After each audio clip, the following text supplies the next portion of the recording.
The World According to Humphrey by Betty G. Burney. Chapter 3, The Two Faces of Mrs. Brisbane. That week was busy, busy, busy, but I learned a lot. I learned all the capitals of the United States. I didn't say I remembered them all, but I learned them all. I learned about how water changes from solid to liquid to gas. I learned how to subtract fractions. I learned something else, something very weird. There are two Mrs. Brisbanes. And I thought one Mrs. Brisbane was one too many. The first Mrs. Brisbane is a good teacher, just like Aldo said. She's better than Miss Mack was at getting AJ to lower his voice. She's better at getting Heidi to raise her hand before she blurts something out loud. Of course, nobody could get Speak Up Saya to raise her hand or to blurt anything out loud. Saya is so quiet and gentle, she never gives an answer. If the teacher calls on her, she stares down at her desk without saying a word. But when it's Saya's turn to clean my cage and feed me, she holds me in her hands so gently. I feel like I'm floating on a cloud. Hello, Humphrey, she whispers. Your fur is so beautiful. I always feel calmer when Saya holds me. She's so nice, I wish Mrs. Brisbane would leave her alone. Miss Mack hardly ever called on Saya once she realized why or how shy she was. But Mrs. Brisbane calls on her all the time. She won't leave her alone. Saya, speak up, please. I know you know the answer, she'd say, while Saya stared at the top of her desk as if she were watching a TV show there. But I was shocked when Mrs. Brisbane got annoyed with Saya. Sweet, shy Saya, and said, You will stay in during recess. Saya still stared down without moving a muscle. But a minute later, I saw something wet drop from Saya's eye to the table. I hated Mrs. Brisbane. Of course I don't go out to recess. In fact, I'm glad, since it's a great time to catch up on my sleep. So I was there when Mrs. Brisbane talked to Saya, and I was all ready to squeak up on her behalf, if necessary. Mrs. Brisbane brought a stack of papers to the table and sat down across from Saya. Saya, you think I'm being mean to you, don't you? Saya slowly shook her head no. I heartily nodded my head yes, but no one was looking at me. But I wouldn't call on you if I didn't know that you know the answers, the teacher explained. Look at your papers and tests. You get 100% on everything. Spelling, science, geography, and arithmetic. Your vocabulary is excellent, but I have never heard you speak. Can you tell me why? I checked my notebook and I was pretty impressed. I only got an 85% on the last vocabulary test. This girl is smart. Saya still did not speak. Saya, I'm going to have to send a note home to your parents. Maybe they can help me figure out what to do, said Mrs. Brisbane. Saya looked up very frightened. No, please, she said. Mrs. Brisbane looked surprised. She reached over and patted Saya's arm. I won't send a note now if you promise to try. Saya looked back down at the table and nodded. I'll tell you what, I won't call on you if you promise that sometime within the next week you'll raise your hand on your own and answer a question. Is that a deal? Saya nodded very slowly this time. You have to say it, Mrs. Brisbane told her. Deal, Saya whispered. Terrific, said Mrs. Brisbane, smiling. Now, how would you like to erase the board for me? Saya jumped up and hurried to the board. All the students in room 26 like to erase the board for some reason. Mrs. Brisbane was sure it's hard to figure out. She hadn't been mean to Saya at all. She just did what a teacher is supposed to do. I liked this Mrs. Brisbane. I even liked the pink blouse she had on. But at the end of the day, when the students were gone, the second Mrs. Brisbane came back. The really scary one. She straightened up the room and came over to the window to close the blinds.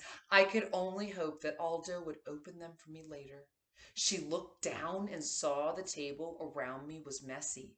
The bag of shavings used for my bedding had torn and bits of litter were scattered all over the table. Garth had done the cleaning and left the lid off my treat treats box. The whole table looked untidy. Good grief, said Mrs. Brisbane in a very unhappy voice. I decided to take a spin on my wheel. Usually that cheers people up, but not Mrs. Brisbane. She started to clean the table, getting paper towels and cleaning spray, and muttering to herself the whole time. Not my job, she grumbled. These children are not responsible. All I need is somebody else to take care of. Some rodent. Nobody says rodent quite the way Mrs. Brisbane does. Then she looked down at me with angry eyes and said, You are a troublemaker, and somehow I'm going to get rid of you. Then she grabbed her purse and her papers and stormed out of room 26. For once, I didn't mind being left alone. I didn't even mind the tick, tick, tick of the clock. I was just glad the second Mrs. Brisbane was gone. I was worried about what she'd said, but I kept my mind occupied by practicing my vocabulary words until the light was completely gone. If say I got 100% correct, why couldn't I? Then I sat and waited. Suddenly, bright lights blinded my eyes as the door swung open and a familiar voice roared, Never fear, Aldo's here. Aldo rolled his cart over to my cage and put his face right down next to mine. How's it going, Humphrey? He asked. I tried squeaking out my story, but Aldo didn't quite catch what I was saying. Whoa, pal, something's got your tail in a tizzy. Well, this should cheer you up. Aldo reached into a brown paper bag, pulled something out, and dangled it in front of my cage. Something to gnaw on, little buddy, he said, opening the door. Joy, joy, joy. A tiny dog biscuit. One of Miss Mac's friends gave me one of these once. You can crunch on it forever. Ha ha! Suddenly there's a smile on your face. Aldo beamed with pride. Now I'll clean this room real fast so we can eat our dinner together. I never saw anybody move as fast as Aldo. He turned the music up full blast, then he mopped and polished and swept and scrubbed while I nibbled and gnawed on my biscuit. When he was finished, Aldo pulled a chair up to my cage and took out his big sandwich. You know, Humphrey, some folks might think I'm crazy talking to a hamster, but you're better company than a lot of people I know. Here, have a nice salad. It's good for you. He tore off a tiny piece of lettuce and pushed it through the wires of my cage. Thank you, I squeaked. You're welcome, said Aldo. So what were we talking about last night? Oh yeah, loneliness. You know, I have friends, Humphrey, but during the day when I'd like to do something, go bowling or do a movie or go do something, they're at work. And when they want to do something, I'm at work. Of course, there's the weekend, but I usually see my family. You know, my brother and his family, my nieces and nephews. I got a big family. Suddenly, Aldo bopped the side of his head with the palm of his hand. Whoa, Humphrey, I never told you. My nephew, he's in your class, Richie Rinaldi. He sits over there. He pointed to the far side of the room. He always has the neatest desk in the class. He'd better, or he'll hear from his uncle. Do you know him?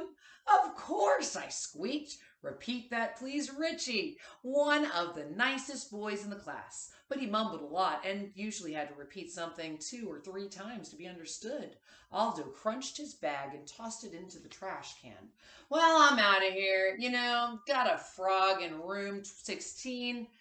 But he's not good company like you are. He sings nice, though. Sing, I'll sing for you, Aldo, I thought. Squeak, squeak, squeak. Don't worry, I don't like him nearly as much as I like you, my friend, Aldo said. He opened the blinds to let the light in. Just as he was going out the door, Aldo said, "See you next week, Humphrey."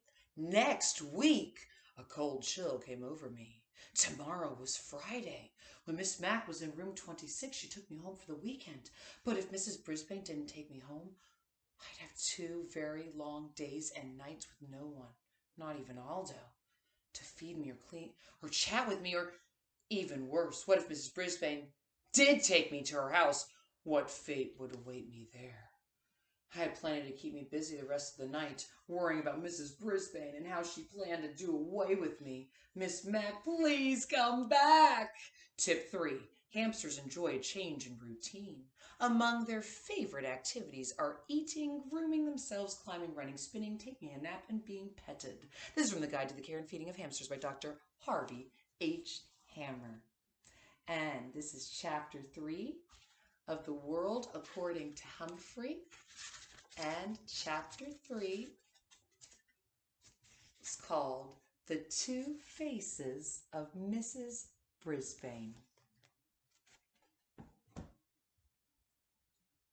And here's Humphrey.